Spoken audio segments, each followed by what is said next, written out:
Bonjour, aujourd'hui c'est notre premier podcast et on espère le début d'une longue série d'interviews de militantes par des militantes.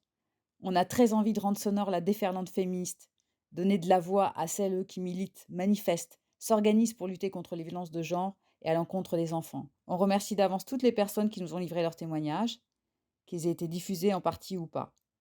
Les interviews ont été réalisées lors de la marche féministe de nuit du 6 mars 2023, de l'atelier pancarte dans les locaux d'Act White, de la grève féministe du 8 mars 2023. Très belle écoute. Je m'appelle Sophie. Lana, Moi, c'est Mélissa. Célia, Juliette. Loane. Claire. Louise, Maria, Marie, Jo. Émilie, Chantal, Mélanie, Julia. Maëlle, Pauline. Moi, je pense que ce qui m'a amenée à être militante, c'est mes histoires et les histoires de mes copines. Et se rendre compte que quand on est petit, on nous dit mais bien sûr, on est tous égaux. Et en fait, en grandissant, il nous arrive des mésaventures. On nous fait croire que c'est normal, que c'est la vie, que c'est comme ça qu'on apprend. Et nous, on n'est pas d'accord.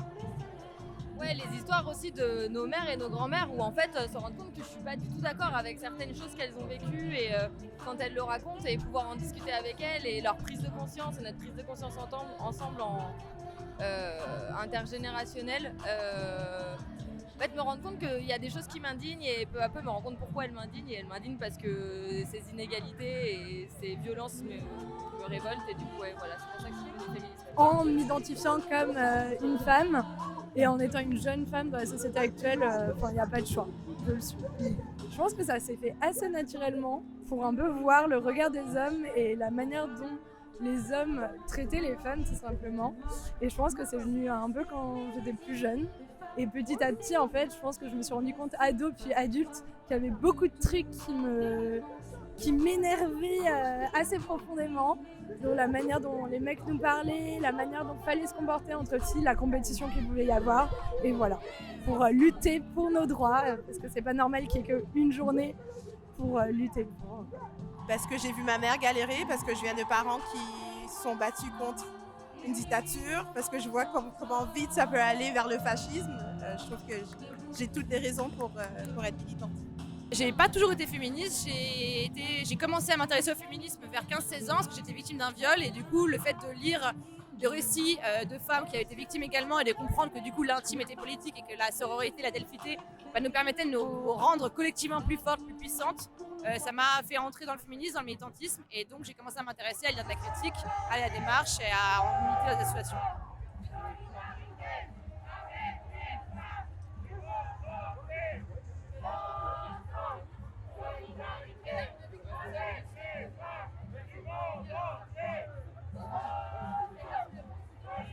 L'impression que c'est une espèce de poulpe en fait qu'on essaie de viser et que c'est vraiment plutôt une hydre même. On coupe une tête et il y en a 10 autres qui viennent. Les féminicides c'est censé être une des causes du quinquennat. Clairement ça ne l'était pas. Enfin, j'ai l'impression que de plus en plus on se fout de nos gueules. On nous fait croire que les choses sont différentes et ça ne l'est pas. J'entends pas mal de jeunes qui me disent « Ah, le féminisme, c'est pas pour moi ». Et en fait, c'est littéralement pour tout le monde. De voir que le féminisme a pas qu'une mauvaise réputation et qu'il y a des personnes de tous les âges.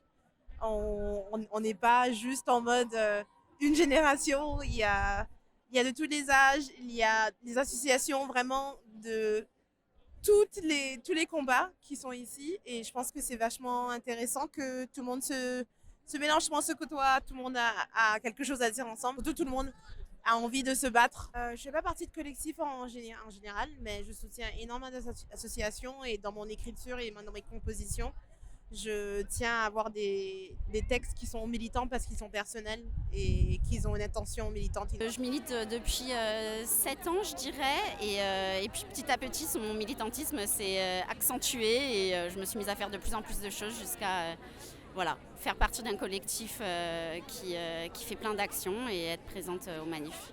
Je suis passée par une phase de misandrie dans laquelle je suis toujours, mais qui était particulièrement forte au mois de janvier. L'ignorance des mecs cis-hétéros qui se remettent absolument pas en question et qui ont même l'impression d'être très déconstruits et qui vont juste t'expliquer des choses que tu connais par expérience. Enfin, cette espèce d'ignorance fière d'elle-même, quoi. et l'absence totale de remise en question.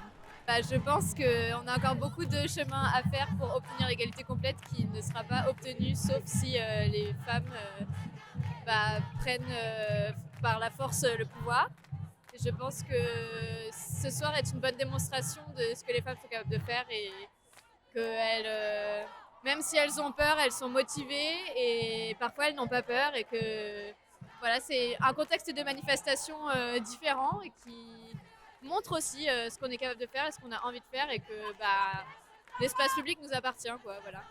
Et à chaque fois que j'ai rencontré des filles avec qui j'ai discuté, on a un peu toutes vécu les mêmes situations de harcèlement de rue, et c'est triste. Et à chaque fois que je rencontre une nouvelle personne et que ça arrive quasiment à tout le monde, ça me rend de plus en plus triste et ça m'énerve de plus en plus. Et surtout que j'ai une petite sœur et du coup j'ai dû lui dire en fait quand elle a commencé à grandir, potentiellement ça peut t'arriver parce que moi on m'avait jamais prévenu que ça arriverait parce que j'ai grandi en campagne et du coup ça n'existait pas vraiment là où j'étais. Et à partir du moment où j'ai commencé à être en ville, on se rend compte que quand t'es une femme, on te voit comme un objet en fait avant tout.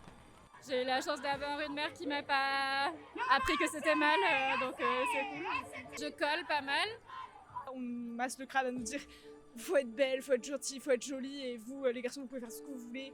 Non en fait, il n'y a pas que ça et surtout juste laissez-nous vivre parce que encore nous en France, ok, on n'a pas tout, mais on a quand même pas mal. Mais après il y a tout le reste du monde qui est encore sous la coupe du patriarcat, même si le patriarcat en soi il est partout, donc même nous en France on le vit aussi, mais il y a différentes échelles. Il y a différentes échelles et je trouve que c'est pas normal qu'on soit encore à avoir des débats sur tout ça encore aujourd'hui et c'est pour ça que moi je milite et que je suis fervent défenseur de tous ces droits-là. Moi je suis une personne non binaire, mais j'ai grandi j'ai été élevée en tant que femme et ça m'a toujours posé un peu problème, mais pas que parce que je suis non binaire, mais juste en général. Et parce que moi j'ai lu, je me suis renseignée très tôt, ma mère m'a très tôt éduquée à ces questions-là. Et je me suis toujours dit que c'était pas normal et qu'il y a des choses drastiques qui devraient changer, mais que ce soit dans nos droits civiques, la retraite c'est aberrant, tout ce qui va se passer,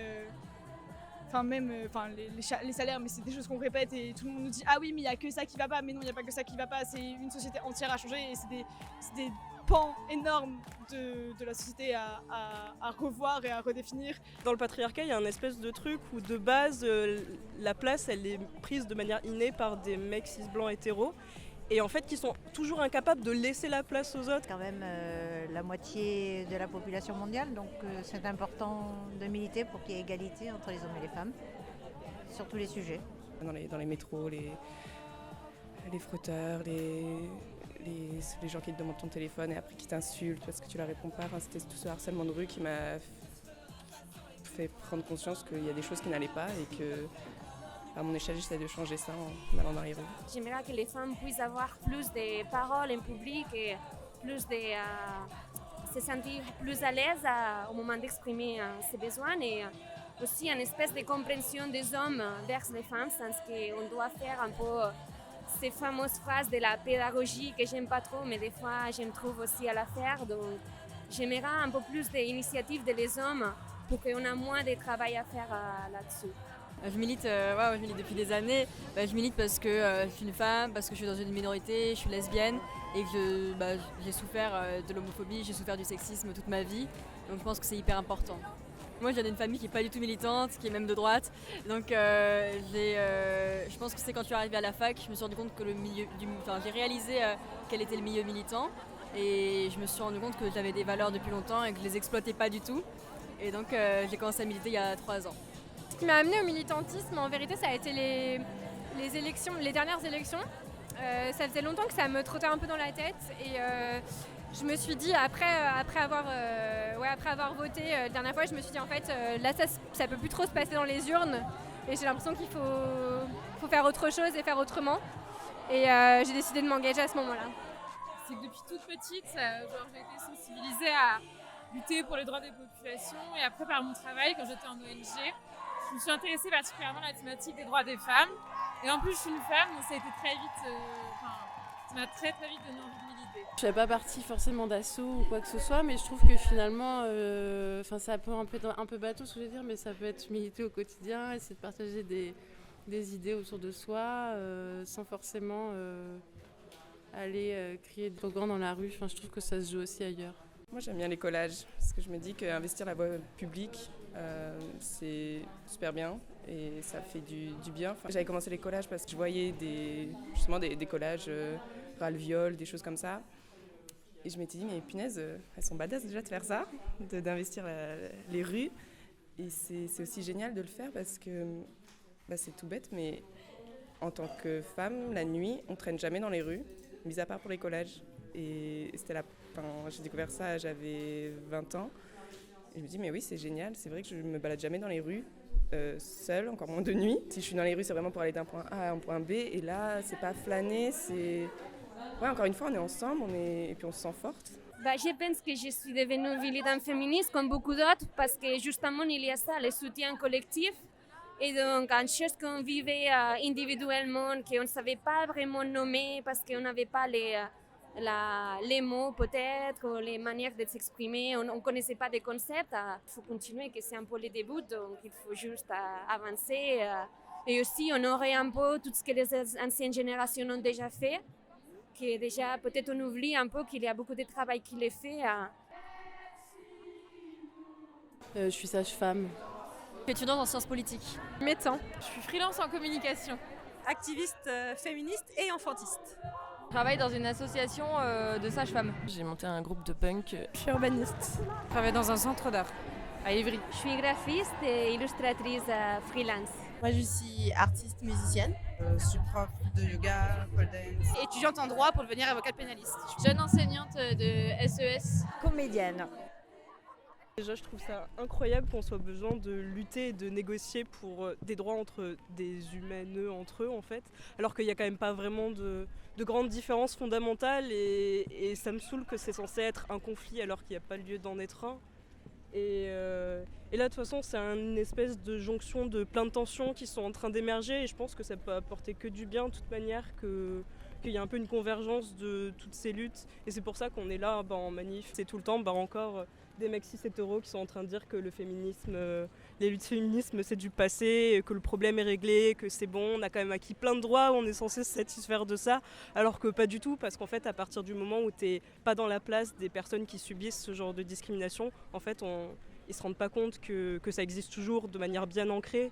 Et en plus, c'est d'autant plus déprimant de voir qu'il y a d'autres rapports qui sortent, qu'il y a une partie de la jeunesse en fait qui a une espèce de réhausse du sexisme ordinaire en fait, et que même si on a l'impression que des fois les gens s'éduquent et que la jeunesse va apporter un espèce de renouveau dans justement les comportements, les manières de voir, des fois on a l'impression que pas tellement, parce qu'il y a beaucoup de choses qui sont invisibilisées, même s'il y a un gros travail de visibilisation de tout ce qui n'était pas jusqu'à présent sur la condition des femmes en général. C'est même sur des métiers, en fait, même en tant que professionnelle, quand on est régisseuse, par exemple, on est toujours en train de se voir remettre en question son travail, on est toujours en train de... y a toujours quelqu'un pour nous dire « mais c'est pas normal que ça commence à cette heure-ci, c'est pas normal que les choses soient faites comme ça », alors que quand on est un homme, on n'a jamais droit à ces remarques. Et les hommes eux-mêmes le disent. Moi, quand je fais mon travail, je ne suis pas du tout confrontée à ces problématiques. Mais voilà, c'est toujours... Voilà, les femmes sont toujours confrontées à ces petites remarques quotidiennes et ces petites micro-violences, en fait, qu'on appelle micro-violences, mais qui sont juste des violences, en fait. C'est des petits... voilà, on est toujours ramené, en fait, à ça. On est toujours remis en question. Ça entretient, du coup, chez nous, un manque de confiance, un manque de légitimité. En fait, on est toujours en train de se poser la question, quand on avance dans notre vie en tant que femme, est-ce que j'ai droit à ça ? Est-ce que c'est bien pour moi ? Est-ce que je suis légitime ? Est-ce que... Voilà. Et je trouve que c'est des questions que ne se posent pas nécessairement les hommes. Et je pense que c'est ça qui me met beaucoup en colère, c'est que nous, on n'a pas le droit à une espèce de neutralité dans nos avancées, dans nos ambitions. Il faut toujours qu'on soit dans une remise en question permanente, quoi. C'est une manière très facile, disons, de sortir sa frustration en voyant tout ce qui se passe dans le bloc, les affrontements, les gens qui sont unis, qui se défendent les uns les autres, etc. Sur ma pancarte, il y a écrit « Ni les femmes ni la planète ne sont vos territoires de conquête, patriarcat caca ». Féministe radicale et en colère. Le patriarcat, ça dégage et it's a dress, not a yes. Retraite minimaliste, riposte féministe. Police nationale, police patriarcale, sexisme partout, justice nulle part. Je vois aussi mon corps, mes choix, ministère de la honte. Le patriarcat au feu, solidarité avec les femmes du monde entier et la révolution sera féministe. Un homme l'appelle salope, t'y crois. 40 femmes l'appellent violeur, tu doutes. Si tocan a una, respondemos todas. Ça veut dire si touche à une, on répond toutes. Et en fait, ça fait partie d'une chanson qui s'appelle La canción sin miedo. C'est la chanson sans peur des chanteuses d'Amérique latine qui sont fait justement tout cela pour le discours féministe.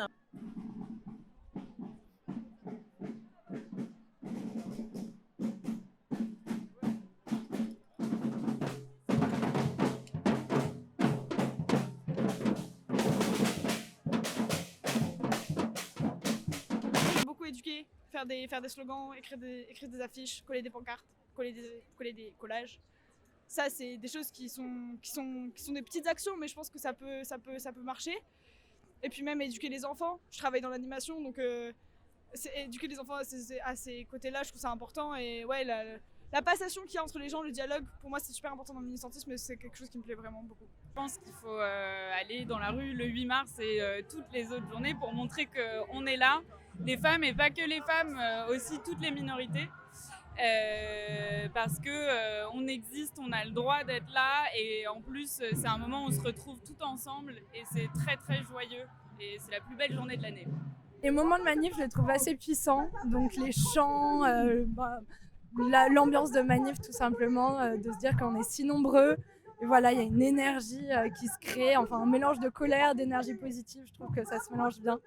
J'étais à la manif contre la réforme des retraites récemment et sinon j'essaie de faire toutes les marches donc, féministes pour la lutte des droits des femmes, donc toujours les 25 novembre, toujours les 8 mars. On est là pour manifester quoi. Je prône la valeur du collectif et de la delphité dans le collectif, c'est-à-dire le fait de se rassembler, de faire des groupes de parole, souvent en non-mixité choisie, de parler de nos expériences communes, de tendre à un espace universel dans nos expériences, et puis de se rassembler toutes entre personnes vivant des discriminations, et surtout de se rendre compte qu'on n'est pas seul, et qu'on est unis face à l'adversité, et que dans le politique, on peut trouver une force soror et Adelph. J'aime bien que celles-ci soient en non-mixité. C'est une autre ambiance à chaque fois en fait. Je sais pas, il y a quelque chose de plus libre, de plus libre, c'est le mot, de plus émancipé. Je crois que la première manif où j'ai repris, j'ai ressenti, c'était une Gay Pride en fait. Alors je sais plus quelle année c'était, mais c'était la Pride où les cortèges de tête étaient gérés par Mastercard et autres. Et je trouvais ça dégueulasse et aberrant.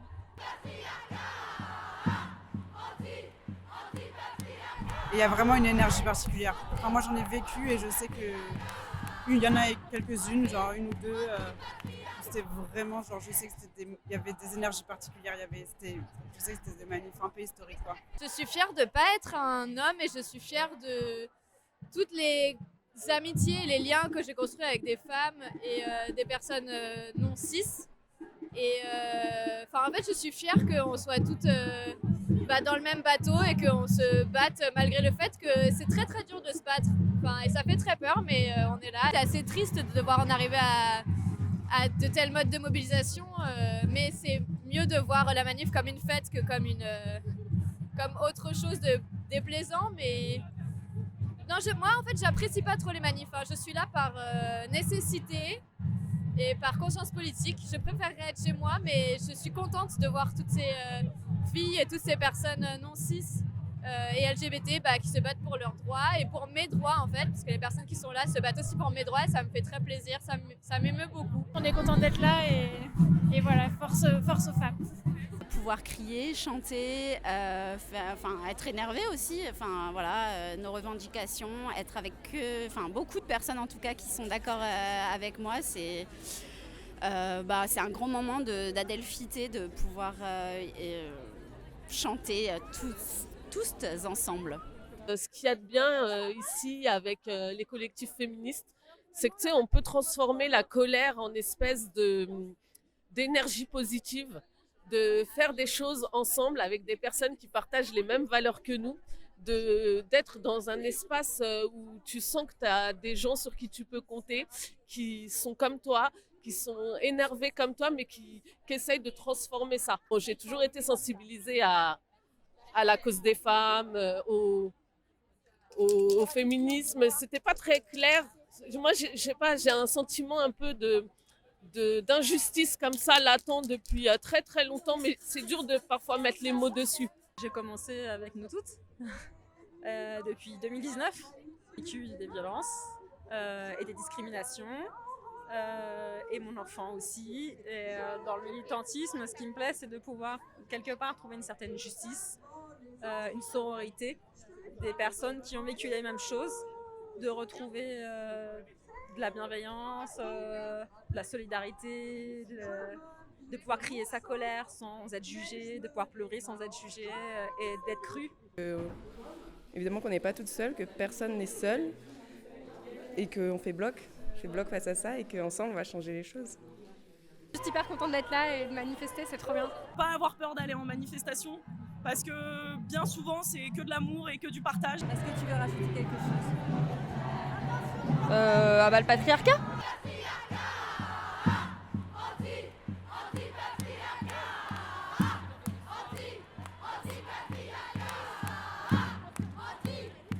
On reprend la rue, on reprend l'espace. En tant que femme aussi, c'est important. Moi, je suis mère d'une fille et j'ai pas envie que ce soit du courage pour elle de sortir dans la rue. Juste normal qu'elle puisse rentrer de chez ses copains, copines à n'importe quelle heure, voilà, sans peur. Pas me sentir à ma place dans l'espace public. Je pense que la problématique de l'espace public, c'est quelque chose qui m'intéresse beaucoup, lié au genre. Donc de me dire qu'en fait, même si c'est un sentiment d'insécurité, il existe, et de rentrer chez moi, de me dire que je suis pas à l'aise, je vais devoir changer ma manière de m'habiller, d'interagir avec les gens, changer mon itinéraire, c'est en fait, limite j'ai honte de le faire et ça m'énerve encore plus de me sentir coupable de devoir le faire, quoi. On est coloreuses aussi, nous. Donc on fait des collages pour les manifs. Le fait de coller, c'est d'abord se réapproprier l'espace public qui nous est d'abord dénié à nous les femmes, parce que la nuit, on est censé avoir peur de la violence, du viol, des agressions. Et ensuite, c'est un message qui est très performatif, qui est un message qui permet de s'imprimer dans le cerveau du destinataire ou de la destinataire. Et ça fait son petit bonhomme de chemin, ça travaille, elle va en parler à sa famille ou à ses enfants en rentrant, va se renseigner. Et c'est un moyen formidable de pédagogie, d'information et d'éducation, je trouve. Et c'est aussi très empouvoirant pour nous, les personnes sexisées et ou non-binaires et ou trans, qui, en fait, on est dans le collectif, on est dans la delphité, et ensemble, on forme quelque chose de très beau, de très artistique et aussi très politique. Elle est acquis, elle est à nous. Et la roue, elle est acquis, elle est à nous. Acquis, à nous. Acquis, à nous. Acquis, à nous. Les réseaux sociaux, ça a été, en tout cas pour moi, une source énorme de connaissances et d'acquisition d'expérience. Caroline de Haas m'a inspirée beaucoup puisque c'est elle qui m'a formée au militantisme. Sophia Seth, qui fait partie des Femmes et qui milite aussi beaucoup pour la cause des enfants, qui a une force incroyable. Et puis toutes les militantes que j'ai pu croiser sur mon chemin, notamment la coordination nationale de nous toutes. Pas mal d'actrices, Adèle Haenel notamment. Je pense que son action au César, moi, ça m'a vraiment marqué. Et je pense que c'est à partir de ce moment-là où je me suis dit qu'on pouvait plus se laisser faire. La cause des femmes, elle a quand même évolué. La loi sur l'avortement, etc., c'est des avancées. Maintenant, ça reste fragile. Donc, je ne peux pas tellement parler de victoire parce qu'on voit que c'est quand même fragile et que le chemin est encore long. La loi Veil, évidemment. Le procès de Bobigny, de Gisèle Halimi, où on criminalise le viol enfin. MeToo, évidemment, 2017, qui est la 4e vague du féminisme. Et puis les années 90 plus globalement, qui sont les moments où Anne Scott et Judith Butler, les théoriciennes du queer et des idéologies, non pas idéologie, pardon, de la performativité de genre. Pour moi, c'est très structurant parce que c'est le moment des années 90 où on va vraiment dire, voilà, nos identités, elles sont plurielles, elles sont diverses, elles sont variées, et elles ne sont pas juste blanches, cis, hétéros ou hommes-femmes. Et donc, il y a une diversité, une palette d'identités que moi, je trouve hyper pertinente parce que moi, je suis bisexuelle et que je ne me reconnais pas forcément dans le schéma binaire. Je suis hyper heureuse d'avoir eu 18 ans au moment de MeToo. Parce que mes quelques années avant et même après en fait, ont été hyper chaotiques dans le rapport aux mecs. aux mecs cis hétéros du coup. En fait, j'ai rencontré juste de plus en plus de personnes et genre je suis tellement reconnaissante en fait que plein de féministes avant moi aient fait naître ce mouvement en fait. Les grandes figures du féminisme, Olympe de Gouges, Madame Roland, c'est des intellectuels qui ont marqué leur époque et que je pense qu'aujourd'hui on se doit de ne pas oublier, de à la fois commémorer mais aussi leur donner de la visibilité, les réintégrer au programme scolaire simplement. Louise Labbé, c'est juste une énorme poétesse et malheureusement on ne l'étudie pas souvent au lycée alors qu'il faudrait. Moi j'en ai marre d'être gentille, ça me saoule. Je crois qu'il y a des choses qu'on ne fait pas bouger si on est gentil tout le temps. Et je suis en colère et je suis contente qu'il y ait des écrivaines qui puissent écrire et qui puissent dire qu'on est en colère et qu'on a le droit d'être en colère et qu'on a le droit d'avoir la rage et que c'est normal. C'est super important. Les gens se sentent concernés parce que ça leur parle aux tripes, je pense. Ça touche à des...